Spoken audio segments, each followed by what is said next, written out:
Ito natin na yan sa mga susunod nating pagtatanghal.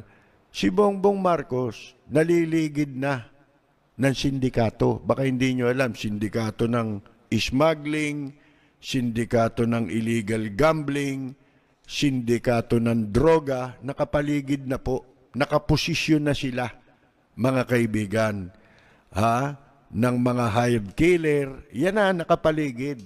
Kaya makikita na ninyo Maaring magtagumpay sila sa simula, pero iyang mga yan ay pabagsak yan, mga kaibigan.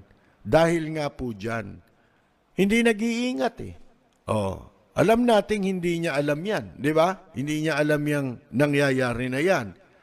Mga kaibigan, katulad nitong si Ochoa, hindi ba?